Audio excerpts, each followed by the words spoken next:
One of the biggest misconceptions out there is that information, reading more books, just for the sake of it, helps your brain. Or just doing more reading or getting more information from social media and all that stuff just somehow helps your brain. It doesn't. It's actually hindering the functionality of your brain. And I'll explain to you why. Think about this.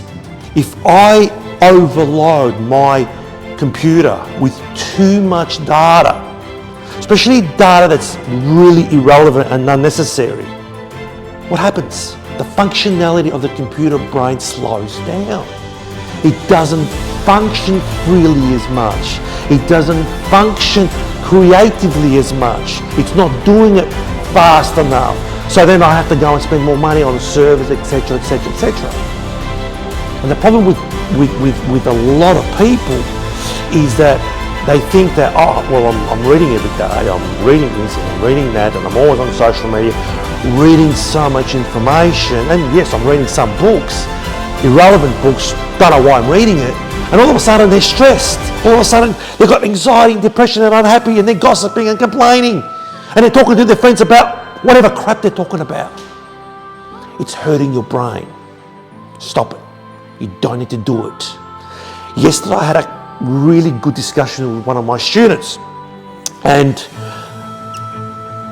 what I've just told you now, there's a lot of relevance to it, because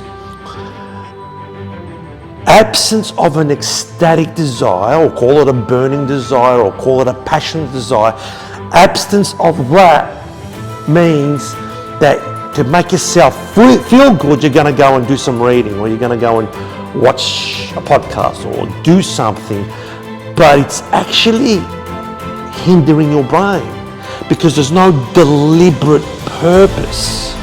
You're better off reading one book with deliberate, deep learning purpose than 100 books as just a surface learner. Because as a surface learner, what are you doing? You're just entering the information to try and reproduce some of it, and then just maybe follow a process, and really that's it.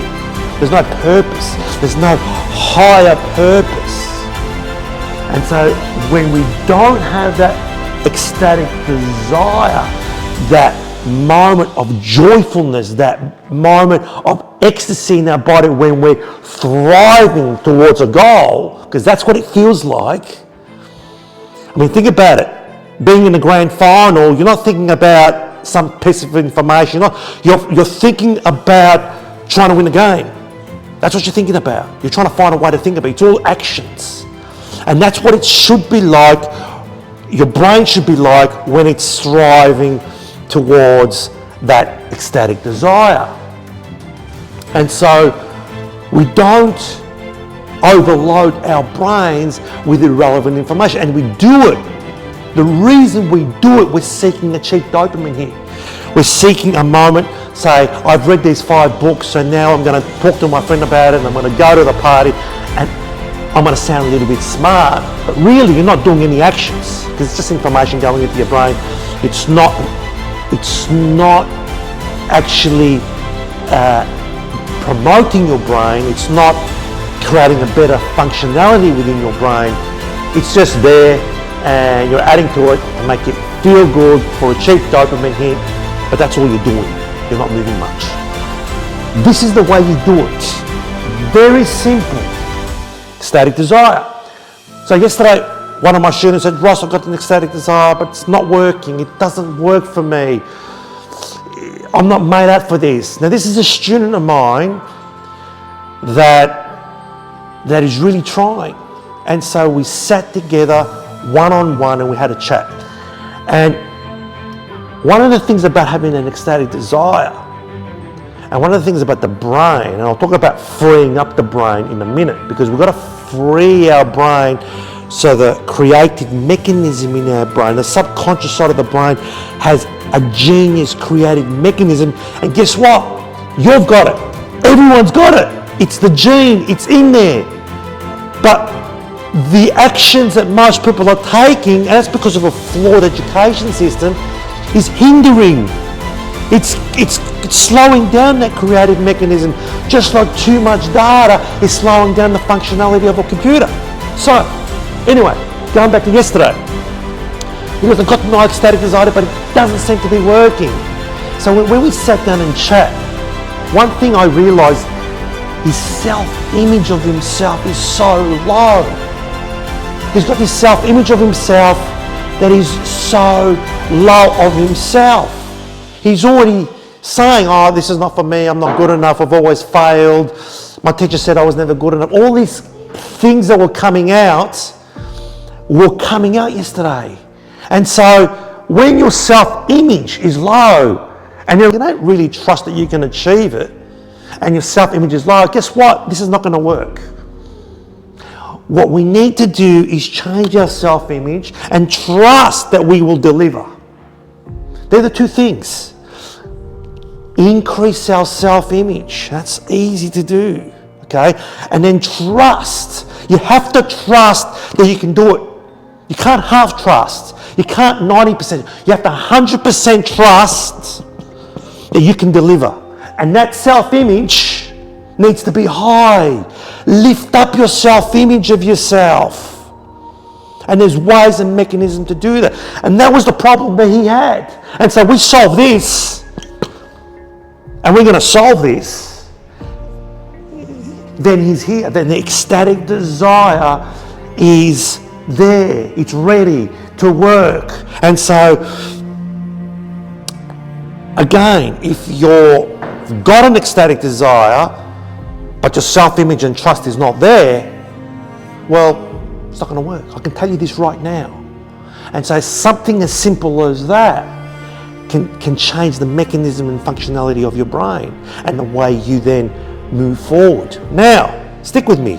The moment we get that ecstatic desire where our self-image is high and we have complete 100% trust in ourselves to reach that goal, we have the creative brain mechanism in the background working for us. And the creative mechanism is now actioning, starting to do the actions required to get us to that desire. And what's going to happen is going to be positive and there's going to be negatives. When I say negative, there's going to be failures, mistakes, there's going to be fall downs, and etc., etc., etc. That's part of the deep learning process. Why? Because we're taking risks. We're attempting to solve problems even before we've got the knowledge and skill sets to do so, because we're jumping into the water, we're jumping into the pathway knowing that we're going to make mistakes. So we're going to hold the good stuff, and then we're going to start working on the stuff that we made mistakes. That's where reflection comes into it. But this is the thing, the creative brain mechanism. Listen to this. The brain mechanism, the functionality of your brain, because the ecstatic desire is so strong, is already now working. It's creating the next plans for you. It's creating the next actions for you. It's actually doing it for you. It's amazing. It's magic. Because that's what it's there for.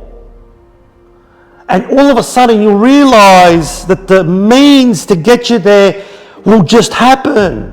It's just going to happen because it's going to start working on the failures, the mistakes, the reflection issues, etc., etc., etc. It's going to start working, and all of a sudden you're getting closer. Now, what hinders the creative brain mechanism? Simple. Overload of data. I mean, I read people say, oh, I've read thousands of books and nothing's changed in my life. I've read 2,000 books. You see all these academics, they've studied and read, and they've got depression.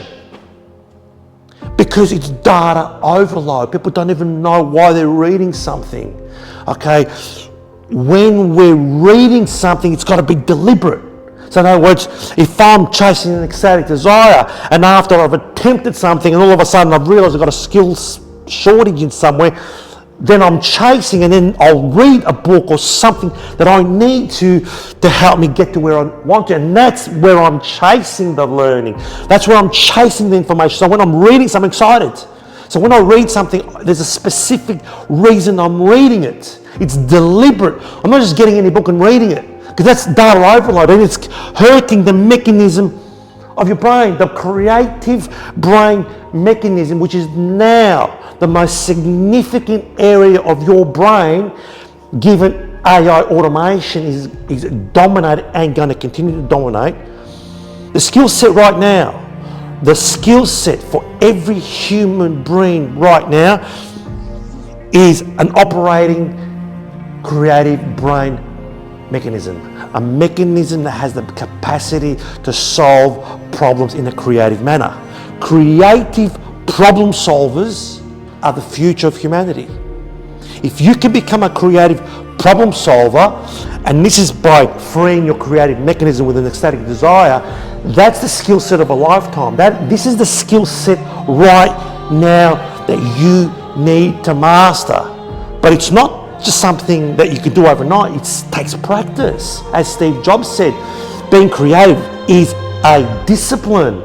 That's the skill set right now. So, the creative mechanism, everyone has it. It's a genius gene in the brain. It works in the background, helping you achieve your goals. So we kill data overload. We're very deliberate. What else? Our top 5. I always talk about the top 5. Who are the top 5 people you talk to? And the funny thing is, yesterday with my student, all the people in his life are all negative. They're all gossipers, negative. This thing's a scam, this doesn't work, whatever. And so when you've got that in your brain, guess what you're doing? You're hindering your creative mechanism. You're not freeing it up. We want to free the creative mechanism to do what it does best. Get you to your destination. If you let it, all you got to do is just let it go. You don't have to do anything else, just let it free your creative brain mechanism and it will get you there. So the top 5 people in his life were all negative. And so he goes, Ross, I don't really have anyone that understands all this and I can't really talk to anyone about it. I said, fine, call me. You can ring me if you need to. And so there's one. So talk to like-minded people that are into this, that will talk about ideas and talk about the way they're solving their problems, and you talk about how you're solving your problems, and so you're getting into these like-minded discussions. This will free up your creative mechanism because it's all positive, it's all helping one another. So speak to me if you've got no one else to talk to, because the functionality here of the brain mechanism means that we need to free it up, because once we free it up, just like a computer, once we free it up with the relevant data, the functionality then starts to work faster, starts to learn better, starts to do things better. And all we want the creative brain mechanisms to do is simple: achieve the ecstatic desire. And it will create the means for you. The reason why it doesn't work, because you've still got that negative self-image, because you don't trust in yourself. And you know what? Negative talk around you, the people around you, the negative talk around you is hurting this, it's hindering this. And when you hinder the mechanism, just like any mechanism, just like any car mechanism, or any mechanism, once you hinder the main mechanism, you're not going to get there. You're not going to get there. You're going to say, oh, Ross, the course doesn't work for me. Bullshit. It works for everyone. So, get to work.